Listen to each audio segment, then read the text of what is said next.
క్రీస్తునాథుని యందు ప్రియ సహోదరి సహోదరులారా, ఈరోజు మనము పునీత స్టానిస్లస్ వీరిని కొనియాడుతూ ఉన్నాం. వీరు బిషప్, వేదసాక్షి, క్రీస్తు శకము 1030 నుంచి 1079 వరకు. పునీత స్టానిస్లస్ గారు పోలాండ్ దేశంలోని క్రౌకా పట్టణ దాదాపులోని క్రేపాసోనో గ్రామంలో క్రీస్తు శకము 1030 జూలై 26న జన్మించారు. ఉత్తమ క్రైస్తవ కుటుంబం, ఉన్నత వంశం వీరిది.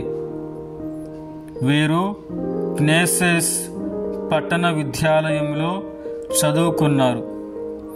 మంచి గురువును చేయాలని తల్లిదండ్రుల కోరిక.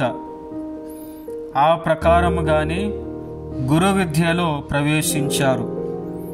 ఇంతలో వారి తల్లిదండ్రులు మరణించగా తనకు సంక్రమించిన వారసత్వపు ఆస్తిని అంతటిని భేదసాధులకు దానం చేశారు.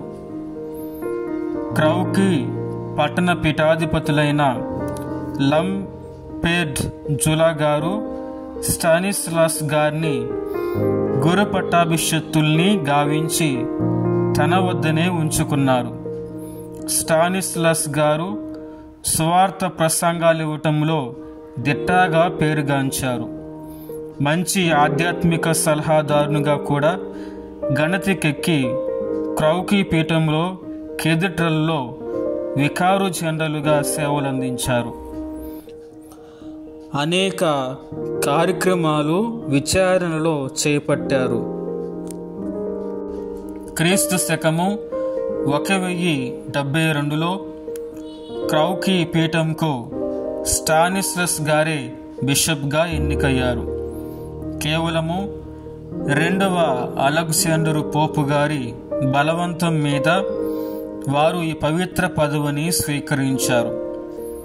ఆదర్శ నేతగా పాలించారు. నీతి న్యాయాలను నిలబెట్టడంలోనూ చెడును ఖండించి తృణీకరించటంలో నిర్భయంగా ప్రవర్తించారు. రాజునైనా లెక్క చేయలేదు. ముఖ్యంగా 2వ బోలెస్లాస్ క్రూరత్వాన్ని, పాపపు పనుల్ని ఎండగట్టారు.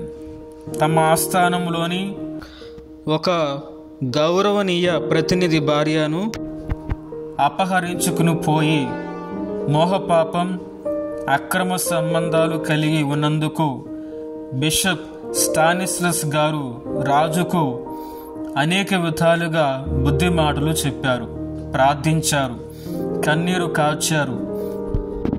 చివరకు గత్యంతరం లేని పరిస్థితుల్లో రాజును మత బహిష్కారం చేశారు కూడా. కేథడ్రలులో రాజుకు సంబంధించిన సమావేశాల్ని అనుమతించలేదు కూడా. బిషప్ స్టానిస్లస్ గారు అట్టి తీవ్ర చర్యలు ధైర్యంతో తీసుకున్న పిమ్మట తమ పదవికి స్వచ్ఛంద రాజీనామా చేసి క్రౌకీ పీఠంలోని ఒక గ్రామంలో గురుసేవలు అందించారు. అయితే పగబట్టిన 2వ బోలెస్లాస్ రాజు భటులను పంపించి బిషప్ స్టానిస్లస్ గారిని చంపమని ఆజ్ఞాపించాడు. వారు ధైర్యం తెచ్చుకొని చంప ప్రయత్నించారు. కానీ చేతులు ఆడటం లేదు, ధైర్యము సరిపోవటం లేదు. కేవలము కాల్యాపన చేశారు. అందుకు రాజు పొడవాటి ఖడ్గం తీసుకొని బయలుదేరాడు. ఆ సమయంలో స్టానిస్లస్ గారు దివ్య పూజా బలి అర్పిస్తూ ఉన్నారు. అజ్ఞానం, మూర్ఖత్వమునకు న్యాయాలు వివేచన ఉండదు. సమయాలు కూడా ఉండవు. అలాగే రాజు కోపంతో పెద్ద అంగలేస్తూ గుడిలో అక్రమంగా ప్రవేశించి స్టానిస్లస్ గారి తలను 2 వక్కలుగా నరికాడు. రక్తసిద్ధమైన ఖడ్గముతో హాస్యపదంగా రాజు నవ్వుకుంటూ వెళ్ళిపోయాడు. ఒక మంచి శ్రేయోభిలాషిని పునీతుని క్రీస్తు శకము 1079 ఏప్రిల్ 11న పుట్టన పెట్టుకున్నాడు. అట్టి మహనీయుని 4వ ఇన్నోసెంట్ జగద్గురువులు క్రీస్తు శకము 1253లో పునీత పట్టాన్ని ఇస్తూ క్రౌకా పీఠమునకు ప్రధాన పాలక పునీతునిగా నియమించి గౌరవించారు. స్టానిస్లస్ అనగా నివాస మహిమ అని అర్థం. ధ్యానాంశం: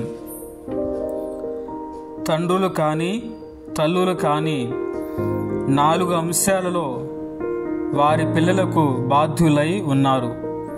అవి పోషణ, జ్ఞానోపదేశం, తప్పుల దిద్దుబాటు మరియు మంచి మాతృక. పునీత స్టానిస్లస్ గారా మా కొరకు, మా కుటుంబాల కొరకు ప్రార్థించండి.